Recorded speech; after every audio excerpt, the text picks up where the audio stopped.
এনসিআরবির 2023 সালের রিপোর্ট অনুযায়ী দেশের নিরাপত্তম শহর কলকাতা। এই দাবি করে একের পর এক সোশ্যাল মিডিয়ায় পোস্ট করলেন তৃণমূল নেতারা। ফিরহাদ হাকিম যেমন একদিকে পোস্ট করেছেন, তৃণমূল সাংসদ সাকেত গোখলেও পোস্ট করেছেন, আর এই পোস্টের পরেই সরব হয়েছে বিরোধীরা। আর এই বাকযুদ্ধের আশি ফের চলল রাজনীতির পারদ।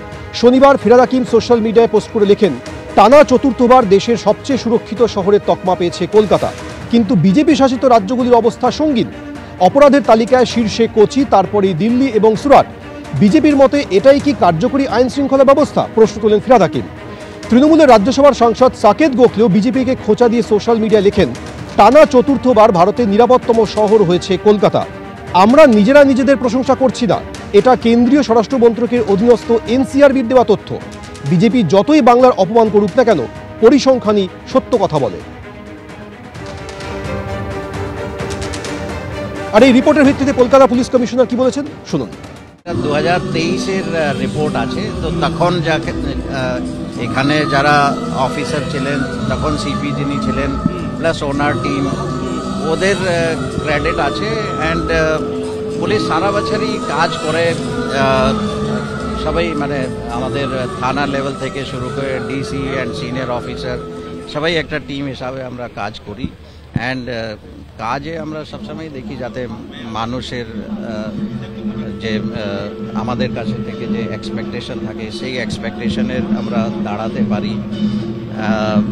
হয়তো অনেক জায়গায় কিছু কিছু সমস্যা হতে পারে, কিন্তু আমরাও যদি আমাদের কোনো ত্রুটি থাকে, মিস্টেক যদি থাকে, সেটা নিশ্চয়ই আমরা রিভিউ করি, চেঞ্জ করি, তার উপর ইমপ্রুভমেন্ট আমরা করি। সবসময় আমরা পজিটিভ ক্রিটিসিজম যদি হয় ওটাকে আমরা গ্রহণ করি অ্যান্ড ইমপ্রুভমেন্টের চেষ্টা করি। ন্যাশনাল ক্রাইম রেকর্ডস ব্যুরোর 2023 সালের যে রিপোর্ট, সেই রিপোর্ট অনুযায়ী দেশে সবথেকে সুরক্ষিত শহর হচ্ছে কলকাতা। নিরাপত্তম শহর কলকাতা 2023 সালের রিপোর্টে এমন উল্লেখ করা হয়েছে। আর এই রিপোর্ট উল্লেখ করে বিজেপিকে খোঁচা দিতে ছাড়েনি তৃণমূল নেতৃত্ব। প্রমাণ করে দেয় যে বিজেপি যে আমাদের রাজ্য বা আমাদের মুখ্যমন্ত্রী বা আমাদের প্রশাসন নিয়ে যে নাগাড়ে কুৎসা এবং নাগাড়ে অসভ্যতা চালিয়েছে, এই সমীক্ষা প্রমাণ করে যে মানুষ, বিশেষত নারীরা এখানে সুরক্ষিত আছে। কেন্দ্রীয় সরকারের যে সমীক্ষাটি বলছে কলকাতা অন্যতম মানে সর্বোচ্চ সুরক্ষিত শহর। কারণ কলকাতা ল অ্যান্ড অর্ডার আছে। এখানে মানুষ দেখুন প্রধানত শান্তিপ্রিয়। কোনো রাজনৈতিক লোক ব্যাপারটাকে ঘুরিয়ে দেওয়ার চেষ্টা করে, কিন্তু মুখ্যমন্ত্রী সবসময় মানুষকে এখানে নিরাপত্তা দেন এবং মুখ্যমন্ত্রী কোনো একটা মানুষের ক্ষতিকে ব্যক্তিগত দায় হিসেবে নেন। তো এইটাই এই সমীক্ষা প্রমাণ করছে কলকাতা বরাবরই নিরাপদ ছিল মুখ্যমন্ত্রী মমতা বন্দ্যোপাধ্যায়ের হাতে, এখনো আছে, আগামী দিনেও থাকবে।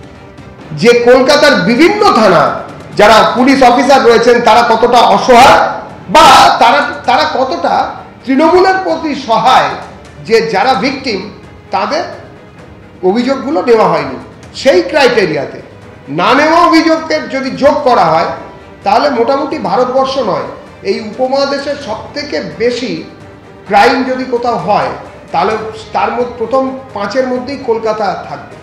আমরা জানি যে কিভাবে এটা ম্যানিপুলেট করা হচ্ছে এবং কেন তারা বারে বারে বিভিন্ন জায়গায় সেটাকে টুইট করছেন, সংবাদ মাধ্যমে প্রচার করছেন, সমাজ মাধ্যমে আনছেন। তার কারণ তারা জানেন কি করে চাপতে হয়, সেই চাপাতে তারা সফল। বেশি দিন চলবে না, 26-এর ভোট আসছে।